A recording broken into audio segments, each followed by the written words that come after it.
Previously, we explored the colorful Chinatown of Singapore, and this time we are going to do food exploration and do some walking tours in Singapore's famous Chinatown. But before anything else, let me introduce myself. It's me again, the Wayner, your travel and lifestyle vlogger, giving you a list of your travel itineraries which you can truly enjoy.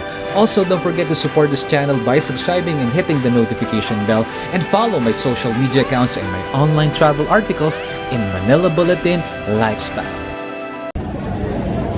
So guys, if you're looking for authentic Chinese food, then this is the right place to be.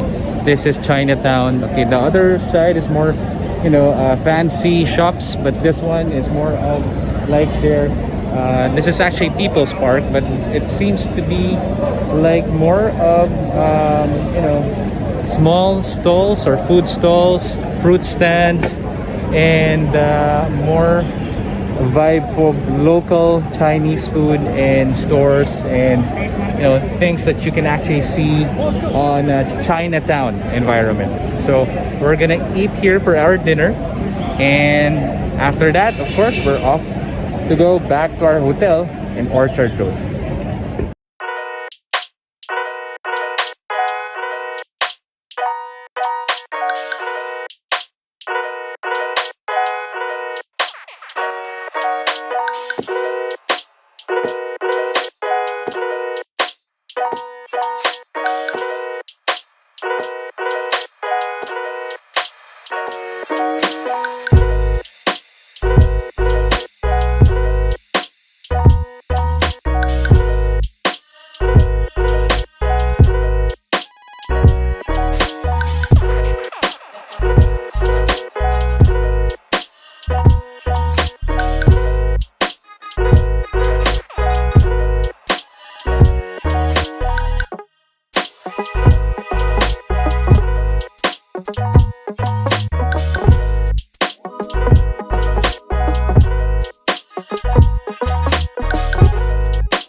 So guys, it smells like I'm in Hong Kong, okay, and in Binondo, Manila, which is part, of course, where Chinatown is located. So that is the vibe here, okay. There's plenty of people.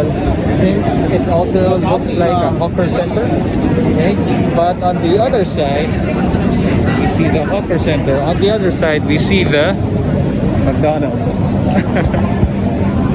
Alright, so we're gonna find some some cool place to eat here. We're gonna share it to you guys.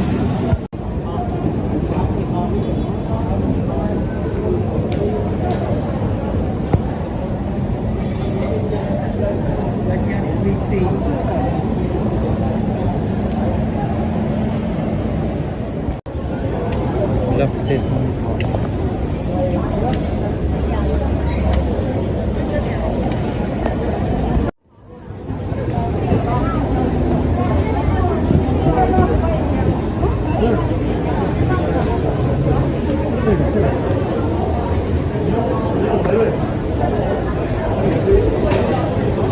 May parang hotpot dito pa na shabu-shabu. Gusto mo mag-hotpot? Yung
this one. This is Singkawo, but it's not a beer.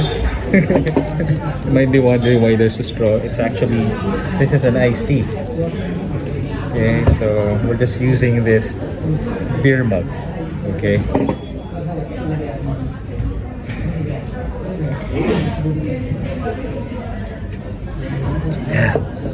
Quite refreshing. It's so hot outside. We decided to eat in this side because it's quite hot. On the other side, we just saw that People's Park. So we went back to this area because there are more shops which is air conditioned, and we wanted to eat comfortably, but still we wanted to eat Chinese food because we're in Chinatown here in Singapore.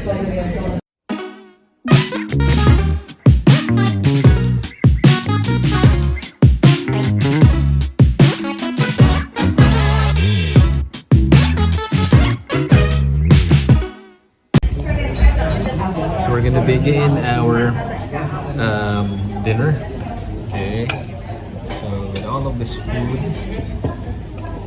here in Chinatown. So we actually don't know what's the name of this food, but it says in the menu it's signature and must try. So especially this one and this one. Okay, of course this one is dumpling with seafood inside, and of course the fried rice.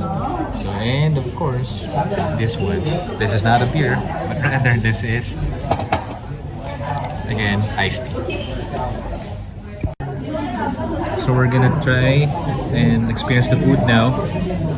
Kasi masarap daw to. Ito yung kanilang recommended.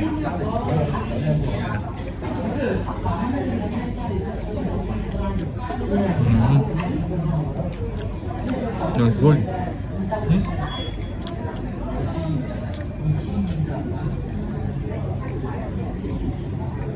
Dumpling.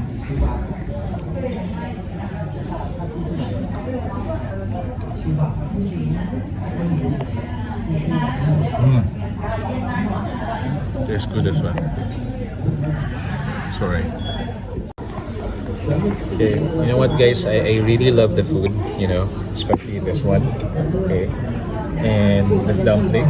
Okay, and what I really like about this restaurant, okay, is the fact that all of the people here, the staff, they're very, very attentive and very, very friendly as well. So for me, I'm very, very critical with that because you know, it adds a more better experience when you know, go to a place, dine in, and experience their establishment.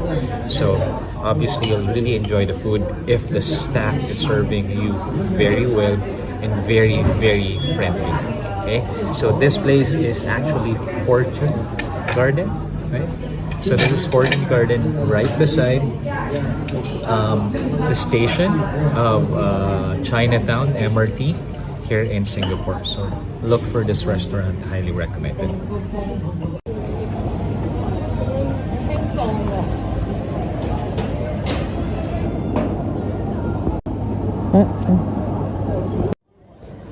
Sisinggan lang muna tayo para matadap.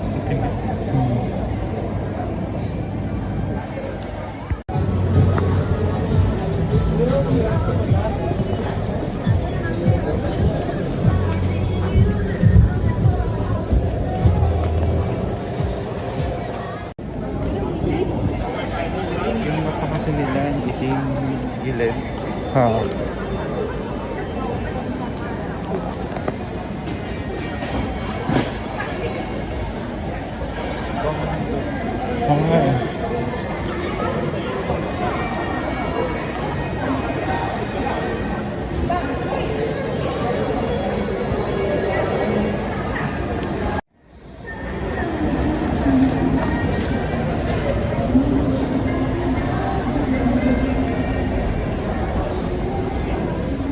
On our next vlog, we are going to fly up in the air, not by plane, but via Singapore's cable car.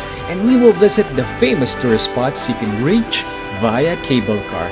So don't forget to like, comment, and please subscribe because here, you're the winner.